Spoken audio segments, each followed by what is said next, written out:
Hello dear, आप लोग को स्वागत करता हूं जितने भी हमारे फर्स्ट ईयर के डियर स्टूडेंट हैं। देखिए, वीडियो डालने में थोड़ा सा लेट हो जाता है क्योंकि आप लोग जानते हैं कि दिन में 3 वीडियो डालना पड़ता है, तो सबका अरेंजमेंट करना पड़ता है, तो थोड़ा सा लेट हो जाता है। लेकिन ये मत सोचिएगा कि आपका वीडियो नहीं आएगा, 2 दिन 3 दिन तक लगातार नहीं आएगा, ऐसा तो हो ही नहीं। थोड़ा लेट होगा, मॉर्निंग में मान गए 7 के बदला 8 9 10 11, लेकिन डलेगा ज़रूर, समझ गए। फर्स्ट वीडियो जो होगा आपका फर्स्ट ईयर के ही होगा, सेकेंड वीडियो आपका सेकेंड ईयर के ही होगा जो 1 से लेकर 3-4 बजे तक डल जाएगा, ठीक है। और शाम में थर्ड ईयर का 7-8 बजे डल जाता है। तो आप लोग कोशिश कीजिएगा कि डेली एक बार आकर ज़रूर पढ़ें, ठीक है, और अपना नोट्स ज़रूर तैयार कर ले, जो हम दे रहे हैं डेली के डेली, हिंदी और इंग्लिश दोनों में दे रहे हैं। आप जिस भी लैंग्वेज में पढ़ना चाहते हैं पढ़ सकते हैं, बिल्कुल आसान लैंग्वेज में दिए हैं, और हम ऐसे समझा देते हैं कि आपके दिमाग में चीज़ें बैठ भी जाएगा। तो लिखने के लिए आपका इंग्लिश मजबूत है तो आराम से समझ के लिख सकते हैं। मैं मैटर दे ही देता हूँ, ऐसा नहीं है कि सिर्फ और सिर्फ हिंदी में ही PDF दे रहे हैं, इंग्लिश में भी दे रहे हैं, तो आपके यूजफुल के लिए ही है। चलिए, बाकी जो पढ़ना है रेगुलर आ ही रहे हैं, नहीं पढ़ना है उनके लिए तो कोई बात ही नहीं है। चलिए शुरू करते हैं। पहला है, आज देख लीजिए कि आज आपका संडे है, और संडे में हम 2 सब्जेक्ट का लाए हैं, फंडामेंटल ऑफ नर्सिंग और कम्युनिटी हेल्थ नर्सिंग, ये लाए हैं। और ये डिफिनीसन, ये दोनों का एक वीडियो हम पहले कर चुके हैं, इसलिए इस दोनों का दूसरा नंबर का यह वीडियो होगा, जिसमें 8-10 जो है, दोनों से 8-8 10-10 जो है हम डिफिनीसन लिए हैं। और आज का वीडियो बहुत उपयोगी होगा क्योंकि आप बहुत सारे चीज़ नए सीखेंगे जो आपको आगे भविष्य में भी काम देगा। ओके, चलिए शुरू करते हैं। जैसे देखिए, यहाँ पे पहला हम लिए हैं फंडामेंटल से लिए हैं, जितना भी पहला 8-10 क्वेश्चन आएगा फंडामेंटल से रहेगा, ठीक है। देखिए, पल्स मीटर क्या होता है, तो नाड़ी, देखिए पल्स मीटर मतलब पल्सीमीटर यानी पल्स को मापने वाला मीटर, समझ गए ना, यानी नाड़ी को नापने वाला उपकरण ही पल्सीमीटर कहलाता है, ठीक है। An instrument for measuring the pulse, चीज़ को समझ गए। ओके, चलिए नेक्स्ट यहाँ पे देखिए, ऑक्सीमीटर जो होता है ऑक्सीजन लेवल की जांच के लिए, ठीक है ना। ग्लूकोमीटर होता है ग्लूकोज के जांच के लिए, ठीक है ना। चलिए देखिए, रेस्पिरोमीटर क्या होता है, रेस्पिरोमीटर क्या होता है, तो नाम से स्पष्ट है, रिस्पायरेशन से रिस्पायरो बना है, और मीटर मतलब जो इंडिकेट करता हो, ठीक है। देख लीजिए, श्वसन की प्रकृति का पता लगाने का उपकरण, समझ गए, एक ऐसा उपकरण जो श्वसन को क्या करता हो, कि पता लगाता हो कि कितना श्वसन दर किस व्यक्ति में है, तो वही जो है रिस्पायरोमीटर होता है, समझ गए। चलिए, उसके बाद देखिए, सेप्सिस क्या होता है, एक होता है एसेप्सिस और एक होता है सेप्सिस। तो सेप्सिस मतलब होता है पुतीता और एसेप्सिस मतलब होता है अपुतीता, ठीक है। तो सेप्सिस समझिए, यहाँ पे सेप्सिस क्या होता है, तो रक्त में रक्तो उत्पादक सूक्ष्म जीवों एवं उनके जीव विषों की विद्यमानता। देखिए, पुतीता होता है, सेप्सिस होता है कि जब रक्त में ऐसे जीव जो रोग उत्पन्न करने वाला हो उसका मौजूद होना सेप्सिस कहलाता है। और इसी सेप्सिस का तो सैंपल लिया जाता है, जब कोई व्यक्ति संक्रमित होता है तो उसके ब्लड में सूक्ष्म जीव होता है, ठीक है, जो रोग उत्पन्न करता है। तो उस समय जब रोग होता है संक्रमण वाला, और उस समय जो सैंपल लिया जाता है जांच का, तो वह जो है यही सेप्सिस का जो है सैंपल लेता है। सेप्सिस मतलब समझ गए ना, कि रक्त में ऐसे रोग उत्पादन करने वाले सूक्ष्म जीव या फिर उनका जीव विष का मौजूद होना, विद्यमान होना, समझ गए। चलिए, ये हो गया रिस्पायरोमीटर का साथ बात समझ ही गए। देखिए, सेप्सिस का भी यहाँ पे इंग्लिश दिया ही गया है, थोड़ा सा लाइनिंग में दिक्कत हो गया टाइपिंग में, तो सेप्सिस यहाँ से यहाँ तक है ही, ठीक है। चलिए, ये हो गया आपका। अब यहाँ पे देखिए अपुतीता, ऊपर में हम लोग सेप्सिस देखे हैं, पुतीता देखे हैं, अब यहाँ पे अपुतीता देखिए। अपुतीता का मतलब होता है कि संक्रमण से मुक्ति देना। पुतीता में क्या था कि ब्लड में संक्रमित सूक्ष्म जीव मौजूद होना, वहाँ पे संक्रमण होगा, लेकिन अपुतीता में उस संक्रमण से मुक्ति पाना ही जो है अपुतीता एसेप्सिस कहलाता है। दोनों एक दूसरे के अपोजिट है, ठीक है। चलिए, फ्रीडम फ्रॉम इन्फेक्शन मतलब संक्रमण से मुक्ति, यही एसेप्सिस होता है। और एसेप्सिस का अलग अलग प्रकार है, एक होता है मेडिकल एसेप्सिस और एक होता है सर्जिकल एसेप्सिस, यानी मेडिकल के थ्रू और सर्जिकल को कैसे जो है हम लोग संक्रमण से मुक्ति करते हैं, तो वो 2 प्रकार अलग है, जिसको 5 नंबर में पूछता है, पढ़ेंगे आगे। संक्रमण इन्फेक्शन क्या होता है, देख लीजिए चीज़ों को। संक्रमण रोग उत्पाद कारक, जैसे मतलब रोग उत्पाद का मतलब समझ रहे ना, कि रोग को उत्पाद करने वाला। रोग उत्पाद कारक मतलब वैसा कारक जो रोग उत्पाद करता हो, जैसे जीवाणु, बैक्टीरिया, वायरस, फंगस एवं जंतु परजीवियों का शरीर में आक्रमण तथा बहुगुणन जिससे हानिकारक प्रभाव उत्पन्न होते हैं, वही इन्फेक्शन कहलाता है। संक्रमण क्या होता है, तो वैसा रोग उत्पन्न करने वाला सूक्ष्म जीव जैसे जीवाणु, विषाणु, फंगस यानी कवक और जंतु परजीवी जो शरीर में आक्रमण करता है और शरीर में पहुंचकर रोग उत्पन्न करता है या फिर हानिकारक प्रभाव दिखाता है, तो वही संक्रमण होता है। समझ गए चीज़ को? चलिए, इतना आसान से आपको ये तो मैं गारंटी देता हूँ कि पूरे यूट्यूब चैनल पर आपको GNM का पढ़ाई एक रेगुलर बेसिस में फ्री ऑफ कॉस्ट, ठीक है, कोई एकदम जो है पेड बैच के तरह जो है फ्री में क्लास ऐसा आपको कोई नहीं पढ़ाएगा। चूँकि मैं साथियों बता देता हूँ कि अगर आप या कोई व्यक्ति पढ़ाना चाहेगा तो उसको पूर्ण तरीक़ा से इसमें इन्वॉल्व हो जाना पड़ेगा, उसका काम बाधा हो जाएगा।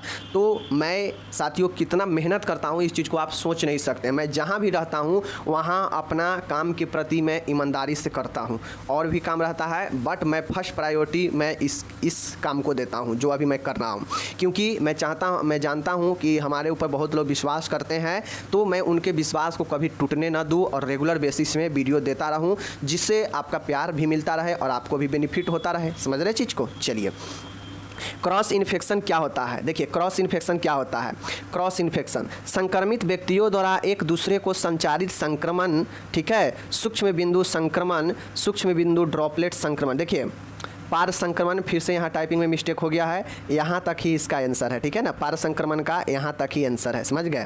पार संक्रमण क्रॉस इन्फेक्शन वह इन्फेक्शन होता है जो एक संक्रमित व्यक्ति से दूसरे संक्रमित व्यक्ति में जो है संक्रमण प्रवेश करता है, तो वही जो है क्या होता है? संक्रमण होता है, क्रॉस इन्फेक्शन। समझ गए?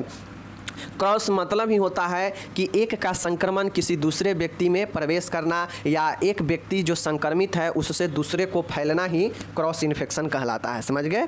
चलिए, अब यहाँ पे देखिए ड्रॉपलेट संक्रमण, ये सब आपका संक्रमण का टाइप होता है। देख लीजिए ड्रॉपलेट संक्रमण क्या होता है, सूक्ष्म बिंदु संक्रमण क्या होता है।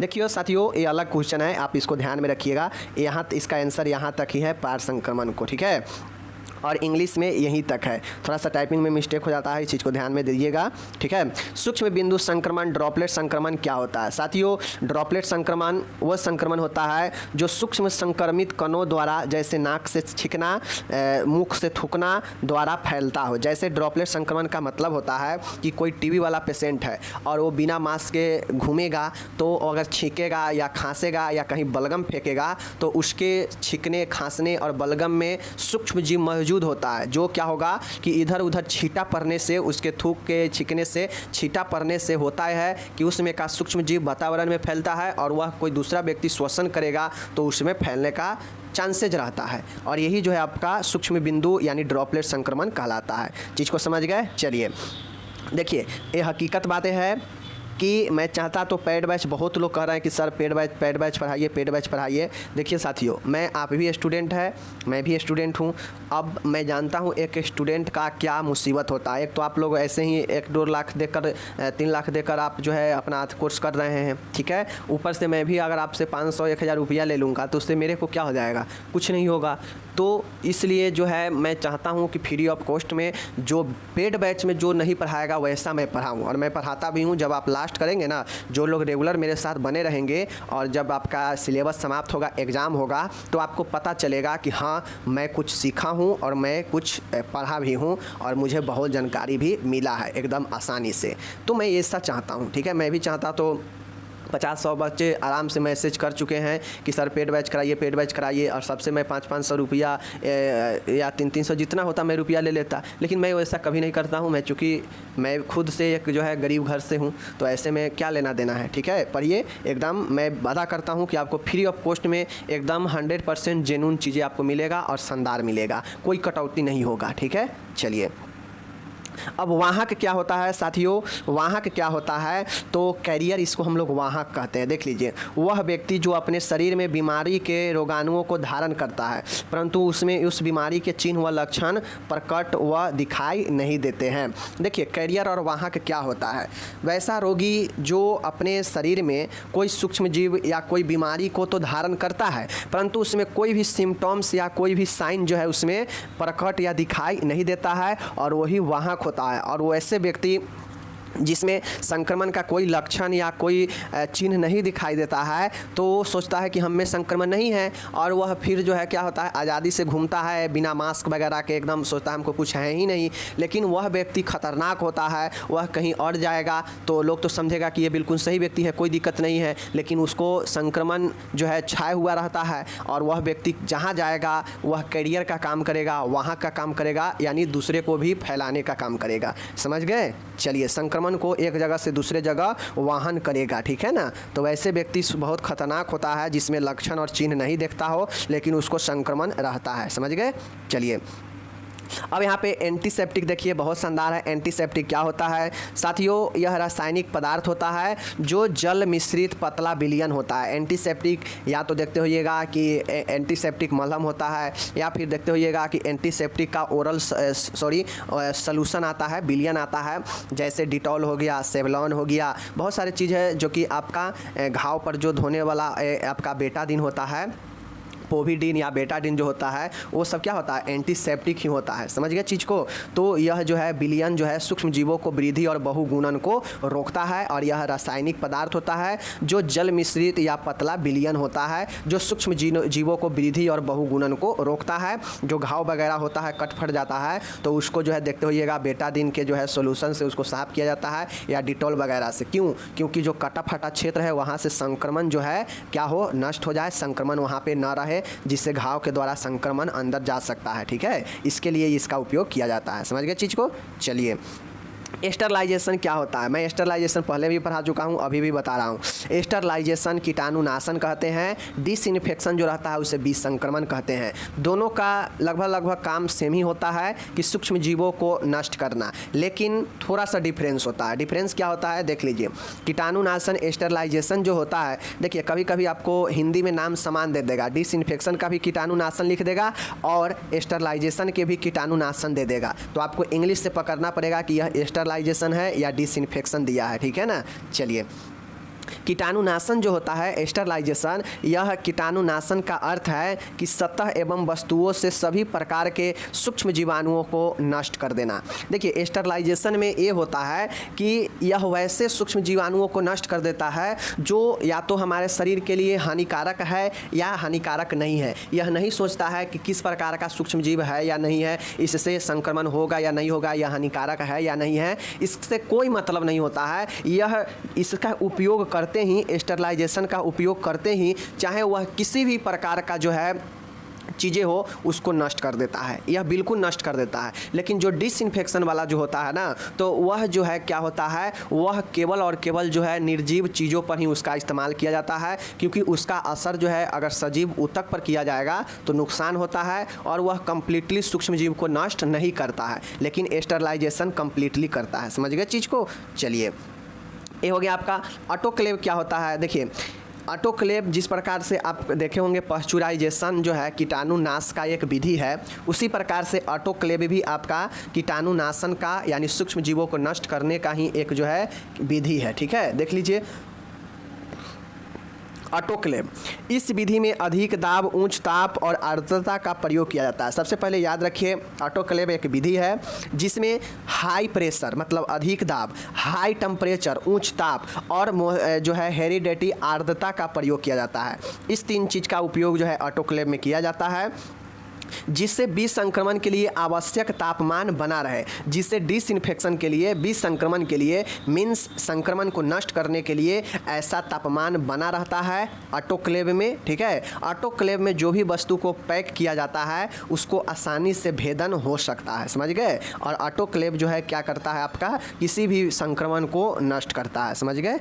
चलिए, ये सब एक विधि होता है, जब आप पढ़ेंगे डिटेल में तो आपको पता चलेगा कि विष संक्रमण यानी कीटाणुनाशन का या स्टरलाइजेशन या डिसइंफेक्शन का कौन कौन से विधि है, और उस विधि में आपको जो है वो सब ऑटोक्लेव, पाश्चुराइजेशन, हाई टेम्परेचर, ठीक है, शुष्क आर्द्रता, ये सब आएगा, पढ़ेंगे तो पता चलेगा। बाकी मैं आपको ये इम्यूनिटी वाला कितना बार करा चुका हूँ कि शरीर के रोग उत्पन्न करने वाले वैसा कारक या वैसा एंटीजेंस को पहचानने और नष्ट करने की क्षमता ही इम्यूनिटी कहलाता है। ठीक है, या अर्थात रोग प्रतिरोधक क्षमता वह क्षमता होता है, यानी इम्यूनिटी वह क्षमता होता है जो व्यक्ति को रोगों से बचाती है। समझ गए चीज़ को? चलिए, ये सब हो अनुतेजक। देखिए अनुतेजक आहार क्या होता है, अनुतेजक ब्लेंड डाइट, ब्लेंड डाइट अनुतेजक, उत्तेजक नहीं है, अनुतेजक है। अनुतेजक आहार वह आहार होता है जो नरम होता है, मुलायम होता है और फाइबर मतलब रेशेदार होता है, ठीक है, डाइटरी फाइबर में कम व बिना मिर्च मसाले का होता है, ठीक है। देखिए अनुतेजक आहार वैसा आहार होता है जो शरीर के लिए बहुत ही अच्छा होता है और वह आसानी से पचने वाला होता है, जिसके लेने से शरीर को कोई नुकसान भी नहीं होता है। इसीलिए इसे अनुतेजक आहार कहते हैं, क्योंकि इसमें जो है बिना मिर्च मसाला या फिर कम मिर्च मसाला का जो है आहार होता है। इसमें नरम, मुलायम और फाइबर वाला भोजन शामिल होता है। समझ गए चीज़ को? चलिए, रक्तचाप क्या होता है, ब्लड प्रेशर। समझ गए ब्लड प्रेशर को? अब हम लोग ब्लेंड डाइट्स जो आया है, हम लोग कहाँ पे आ चुके हैं? अभी तक हम लोग फंडामेंटल में ही है, इस चीज़ को समझिए, ठीक है ना। चलिए, रक्तचाप क्या होता है? रक्त वाहिनियों, जो हमारा एक वेसल्स होता है रक्त का, जिससे रक्त बहता है, चाहे वो वेन हो चाहे वो आपका आर्टरी हो, ठीक है। तो इससे इस नली को ही जो है हम लोग क्या कहते हैं, वाहिनी कहते हैं, जिससे रक्त बहता है, ठीक है। तो ये जो रक्त वाहिनी होता है, इसमें बहने वाले रक्त द्वारा, मतलब इस वाहिनी में जो रक्त बहता है, इस रक्त के द्वारा, अब इसमें जो रक्त है इसके द्वारा जो इस वाहिनी जो नली है, इसके भित्तियों पर, जो दीवारों पर जो दबाव पड़ता है, उसी को रक्तचाप कहते हैं। जैसे देखिए, ये हमारा, मैं समझाने के लिए इसे मोटा बनाता हूँ, ठीक है। ये मोटा है, समझिए, ये हमारा नली है जिससे रक्त बहता होगा, समझ गए। अब इससे जो है रक्त हमारा क्या हो रहा है, रक्त इसमें बह रहा है, ठीक है, रक्त पूरा बह रहा है। अब रक्त बह रहा होगा तो कहीं ना कहीं जब पानी पाइप से होकर गुजरता है, तो ऐसा थोड़ी ना है कि वो पाइप में आधा पानी रहता है। जितना फोर्स दीजिएगा वो पानी उतना, पाइप का जितना कैपेसिटी होगा उतना फूलता है, ठीक है। तो उसी प्रकार से ये समझिए वाहिनी है। अब इसमें ब्लड जो है सर्कुलेट हो रहा है, बह रहा है। तो यह ब्लड जो बहता है, और ब्लड के बहने के फलस्वरूप जो ये दीवार देख रहे हैं, ऊपर से भी नीचे से भी कहीं ना कहीं दीवार ही होगा, ठीक है। तो यह वाहिनी के जो दीवार है और अंदर जो बह रहा ब्लड है, इस ब्लड के द्वारा जो इस वाहिनी पर, इस अंदर से जो प्रेशर पड़ता है दोनों साइड पर, इस वाहिनी के दीवार पर, उसी को हम लोग दबाव को रक्तचाप कहते हैं, ठीक है। चलिए, ये हो गया प्राथमिक सहायता। फर्स्ट एड क्या होता है? देखिए, फर्स्ट एड वैसा, प्राथमिक सहायता वैसा सहायता होता है जो अचानक से कहीं एक्सीडेंट हुआ, कोई व्यक्ति बेहोश होकर गिर गया, ठीक है, किसी को जो है आग लग गया या कोई डूब रहा है, मतलब किसी भी कंडीशन में यह प्राथमिक उपचार किसी भी व्यक्ति को दिया जा सकता है। और प्राथमिक सहायता वैसे व्यक्ति द्वारा दिया जाता है जो थोड़ा मोड़ा प्राथमिक सहायता के बारे में जानता हो कि कैसे करना चाहिए, क्या करना चाहिए, किस कंडीशन में। क्योंकि फर्स्ट एड से व्यक्ति का जान बचाने का प्रथम प्रोसेस फर्स्ट एड ही होता है। समझिए, जंगल में व्यक्ति जा रहा है और जंगल में भारी जो है एक्सीडेंट हुआ है, तो जंगल में तो आसपास कुछ रहता नहीं है, तो वैसे में उस रास्ते से होकर जो व्यक्ति जाएगा और वो देखेगा कि भारी एक्सीडेंट हो गया है, तो कहीं ना कहीं वो जो बचाने का उस समय जो प्रयास करेगा वही फर्स्ट एड हो जाता है। मतलब प्राथमिक उपचार जो दिया जाता है किसी भी कंडीशन में, वही फर्स्ट एड होता है बचाने के लिए, ठीक है ना। देख लीजिए, जो चिकित्सीय मदद से पहले होता है। चिकित्सीय मदद आने या अस्पताल ले जाने से पहले बीमार या घायल व्यक्तियों को दी जाने वाली इमीडिएट डॉक्टरेट मतलब तत्काल चिकित्सा को ही प्राथमिक सहायता कहते हैं। यह सहायता किसी ऐसी व्यक्ति द्वारा दी जाती है जिसे प्राथमिक चिकित्सा का ज्ञान हो। मैंने पहले ही बताया कि प्राथमिक चिकित्सा वैसा चिकित्सा होता है जो डॉक्टर या अस्पताल जाने से पहले जो बीमार होता है उसको, या जो घायल व्यक्ति होता है उसको दिया जाने वाला तत्काल से, मतलब जब जरूरी हो तब दिया जाने वाला सहायता होता है, जिसे हम लोग प्राथमिक सहायता कहते हैं, ठीक है। प्राथमिक सहायता ऐसे व्यक्ति द्वारा दिया जाता है जिसको प्राथमिक सहायता चिकित्सा के बारे में ज्ञान हो, ठीक है। चलिए, ये हो गया फर्स्ट एड। अब यहाँ पे देखिए मातृ एवं शिशु स्वास्थ्य क्या होता है, मैटरनल एवं चाइल्ड हेल्थ केयर क्या होता है, इस चीज़ को देखिए। महिलाओं तथा बच्चों को प्रदान की जाने वाली नैदानिक, उपचारात्मक, रक्षात्मक, उन्नायक तथा पुनर्वास संबंधी स्वास्थ्य सेवाएं मातृ एवं शिशु स्वास्थ्य सेवा कहलाता है। देखिए क्या है, मातृ एवं शिशु स्वास्थ्य सेवाएं, मतलब माता को भी और शिशु को भी जो स्वास्थ्य सेवा दिया जाता है वही मातृ एवं शिशु स्वास्थ्य सेवा होता है, समझ गए। जिसमें क्या क्या शामिल होता है इस स्वास्थ्य सेवा में? नैदानिक, उपचारात्मक, रक्षात्मक, उन्नायक और पुनर्वास संबंधी सेवा शामिल होता है, जो माता और शिशु दोनों को दिया जाने वाला सेवा होता है। इसी को हम लोग मातृ एवं शिशु स्वास्थ्य सेवा कहते हैं, समझ गए चीज़ को। चलिए, एकदम आसानी से समझिए, कोई झंझट नहीं है। कंट्रासेप्शन गर्भ निरोधक क्या होता है? आसान सी बातें हैं। गर्भ निरोधक मतलब गर्भ को निरोध करने वाला, गर्भ को विरोध करने वाला, जो गर्भ से बचाता हो उसी को गर्भ निरोधक कहते हैं। ठीक है, जिसको लेने से गर्भ को क्या करता हो, गर्भ को ठहरने नहीं देता हो, प्रेगनेंसी को जो है बाइकाट करता हो, वो इसी को हम लोग गर्भ निरोधक कहते हैं। जैसे देख लीजिए, गर्भ निरोधक का अर्थ है अनचाहे गर्भ से मुक्ति पाना। मतलब कोई व्यक्ति, कोई कपल है जो नहीं चाह रहा है कि अभी हमें बच्चे हो और हम कोई 2-4 साल अभी बच्चे नहीं करना है, तो वैसे व्यक्ति जो है वैसे साधन का उपयोग करता है जिससे प्रेगनेंसी को रोका जा सके, तो वही जो है गर्भ निरोधक कहलाता है। ठीक है, ऐसे साधन जो महिला को अनचाही गर्भ अवस्था से बचाने हेतु उपयोग में लाए जाते हैं गर्भ निरोधक साधन कहलाते हैं, कंट्रासेप्शन कहलाता है। वही चीज़ें है कि वैसा साधन जो अनचाहे गर्भ से बचाने के लिए अनचाहे गर्भ अवस्था से बचाने हेतु उपयोग में लाया जाता है, उसे गर्भ निरोधक साधन या गर्भ निरोधक कहते हैं। चीज़ को समझ गए? अब इसमें अलग अलग पिल्स आता है, अलग अलग जेली आता है, अलग अलग इक्विपमेंट आता है, कंडोम आता है। इस सब के उपयोग से व्यक्ति जो है जब तक चाहेगा तब तक जो है गर्भ से बच सकता है और उसी को गर्भ निरोधक कहते हैं। समझ गए? चलिए, अब यहाँ पे एक और ज़बरदस्त प्रश्न है, क्वाइटस इंटरप्ट्स क्या होता है? क्वाइटस इंटरप्ट्स क्या होता है? इसे विड्रॉल मेथड भी कहा जाता है। इसमें संभोग के दौरान पुरुष स्खलन से ठीक पहले अपने शिश्न यानी पेनिस को महिला की योनि यानी भेजिना से बाहर निकाल देता है, जिससे स्पर्म भेजाइना में प्रवेश नहीं करता है। बहुत आसान है। क्वाइटस इंटरप्ट्स अगर आपसे कोई पूछ देगा, इंटरव्यू में भी पूछ देगा, शर्मिंदगी की कोई बात नहीं है। ये सब पढ़ने, मैं बार बार कहता हूँ, आप नर्सिंग के क्षेत्र में आए हैं तो शर्मिंदगी निकाल दीजिए। कोई भी मेडिकल क्षेत्र में आता है और वो शर्म करेगा तो फिर उसको इस क्षेत्र में आना ही बेकार है, नहीं आना चाहिए। फिर उसको जो है सभ्य बन के रहना चाहिए किसी और क्षेत्र में। ठीक है, तो क्वाइटस इंटरप्ट्स जो होता है ये क्या होता है कि एक सिंपल भाषा में समझिए। इसे सबसे पहले समझिए कि इसे विड्रॉल मेथड भी कहा जाता है। विड्रॉल मेथड मतलब छुड़ाने का विधि कहा जाता है। ठीक है, छोड़ने का विधि, इसे विड्रॉल मेथड भी कहा जाता है। सबसे इम्पोर्टेंट यही है, ध्यान में रखिए।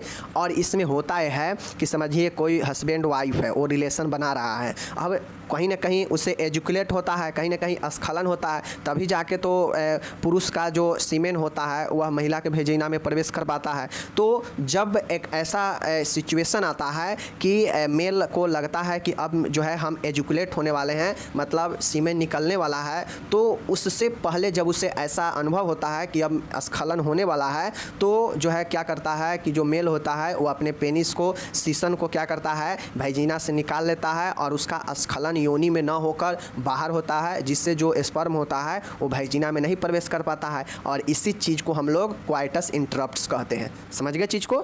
चलिए, इतना बढ़िया से आपको कोई नहीं समझाएगा, मैं ये वादा करता हूँ आप लोग को।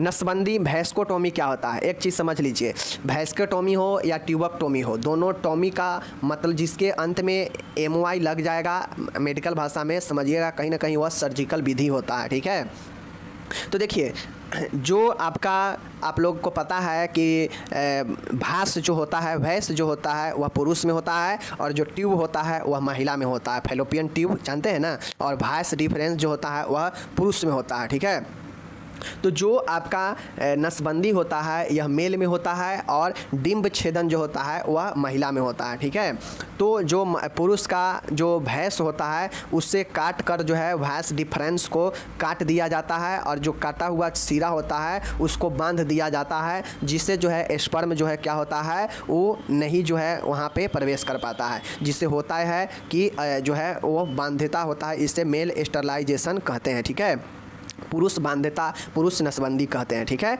और यही जो है महिला में इसी प्रकार से जो डिंब होता है फैलोपियन ट्यूब उसको काट दिया जाता है, जिससे जो है क्या होता है कि जो निषेचन की क्रिया है वह पूर्ण नहीं हो पाता है, जिसके फलस्वरूप प्रेग्नेंट महिला नहीं हो पाती है। और यही जो है आपका नसबंदी और यही आपका ट्यूबक्टोमी होता है, जो कि आपके यहाँ पे दिया गया है। दोनों विधि क्या है? गर्भ निरोधक का ही अस्थायी विधि है, दोनों अस्थायी विधि है। ठीक है, चलिए, ये हो गया। अंडर 5 क्लिनिक क्या है? अगर आप लोग को मैं नहीं बताया हूँ तो एक बार और बता देते हैं। अंडर 5 क्लिनिक जो होता है वह अंडर 5 मतलब 5 वर्ष तक के या उससे कम के बच्चों के लिए यह क्लिनिक होता है, इसीलिए इसे अंडर 5 क्लिनिक नाम दिया गया है। यहाँ पे जो बच्चा 5 साल या उससे कम का होता है उसका जो है वृद्धि, विकास और उपचार का काम यहाँ पे किया जाता है। ठीक है, यहाँ पे उसके हर एक स्वास्थ्य सेवा का देखरेख और उसको उपचार और उसके रक्षात्मक स्वास्थ्य सेवाएं प्रदान किया जाता है। क्योंकि जो 5 वर्ष या उससे कम के बच्चे होते हैं वह काफ़ी निर्बल और दुर्बल कैटेगरी का होता है, उसे बार बार संक्रमण हो सकता है, उससे बहुत सारे चीज़ों को आवश्यकता होता है देखभाल का,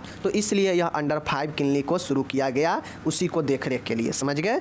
चलिए, ये हो गया स्कूल स्वास्थ्य सेवाएं का क्या मतलब होता है, स्कूल हेल्थ सर्विस का क्या मीनिंग है। स्कूल स्वास्थ्य सेवा सामुदायिक स्वास्थ्य का एक महत्वपूर्ण आयाम है, मतलब जो कम्युनिटी हेल्थ होता है उसका एक महत्वपूर्ण डायमेंशन है। कौन? स्कूल स्वास्थ्य सेवा, स्कूल हेल्थ सर्विस, जिसमें स्कूल जाने वाले बच्चों की संपूर्ण देखभाल तथा कल्याण की भावना शामिल है। जाहिर सी बातें हैं, स्कूल स्वास्थ्य सेवा है तो स्कूल स्वास्थ्य सेवा है, मतलब कहीं ना कहीं स्कूल में दिया जाने वाला स्वास्थ्य सेवा होगा। तो स्कूल में स्वास्थ्य सेवा किससे दिया जाएगा? टेबल बेंच कुर्सी को दिया जाएगा, तो कहीं ना कहीं बच्चे को ही दिया जाएगा। तो बच्चे को दिया जाने वाला स्कूल में एक जो है स्वास्थ्य सेवा से रिलेटेड हर एक चीज़ें होता है, जिसमें बच्चे का जो है कल्याण और बच्चे का जो है संपूर्ण देखभाल शामिल होता है, और यह एक सामुदायिक स्वास्थ्य का महत्वपूर्ण आयाम होता है। ओके, चलिए, ये हो गया गृह मुलाकात क्या होता है, होम विजिट क्या होता है। साथियों, आप फर्स्ट ईयर में पढ़ेंगे तो आपको home visit community health nursing में और फंडामेंटल हेल्थ नर्सिंग में बहुत देखने को मिलेगा। होम विजिट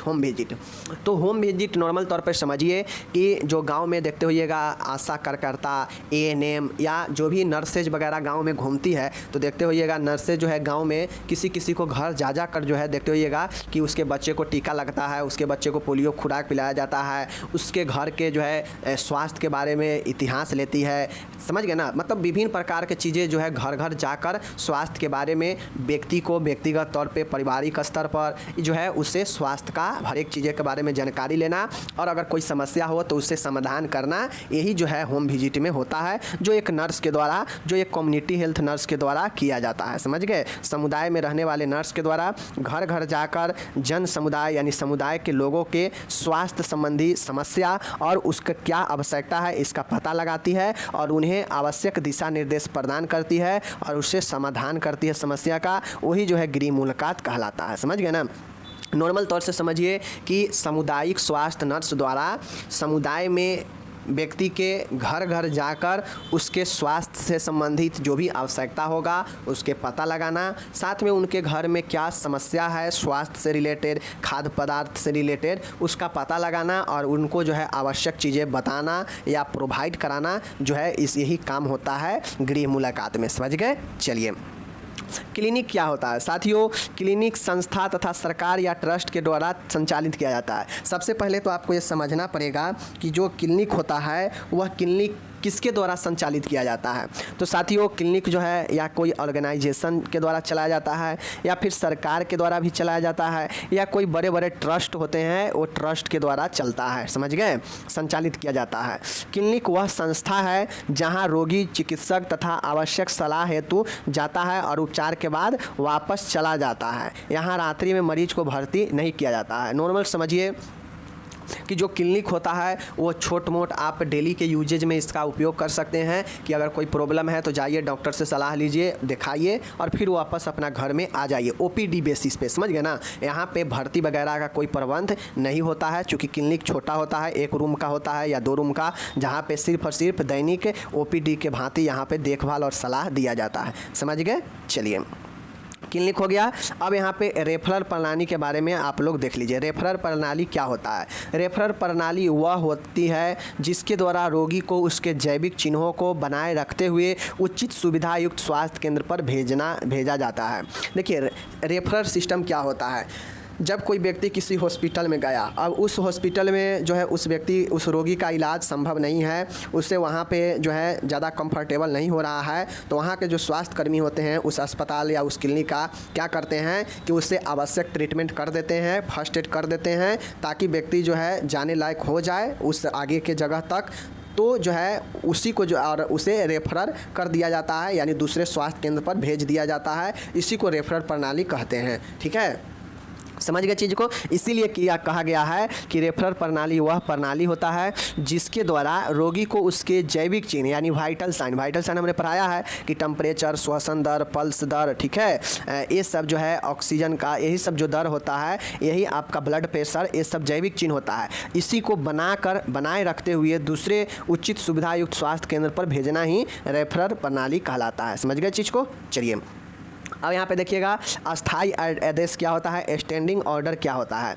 देखिए अस्थाई आदेश वे निर्देश होते हैं जो कि सामुदायिक स्वास्थ्य नर्स को चिकित्सक की अनुपस्थिति में रोगी के उपचार हेतु अधिकाधिक चिकित्सक द्वारा प्रदान किए जाते हैं। जैसे मानिए आप कहीं सामुदायिक स्वास्थ्य नर्स जो होता है, एक बात समझिए, अस्थाई निर्देश का सीधा सीधा मतलब है कि डॉक्टर जब कोई पेशेंट ऐसा है जो बिल्कुल इमरजेंसी, जो जिसका इलाज चल रहा है, लेकिन अचानक से वह इमरजेंसी में चला गया। अब इमरजेंसी में उसको हो गया तो इस कंडीशन में मान गए वहाँ पे डॉक्टर नहीं है, तो वो नर्स जो है क्या करती है, अपने डॉक्टर से आदेश उसको जो मिलता है और उस आदेश के तहत वो जो उपचार देती है वही अस्थाई आदेश होता है, स्टैंडिंग ऑर्डर होता है। समझ गए।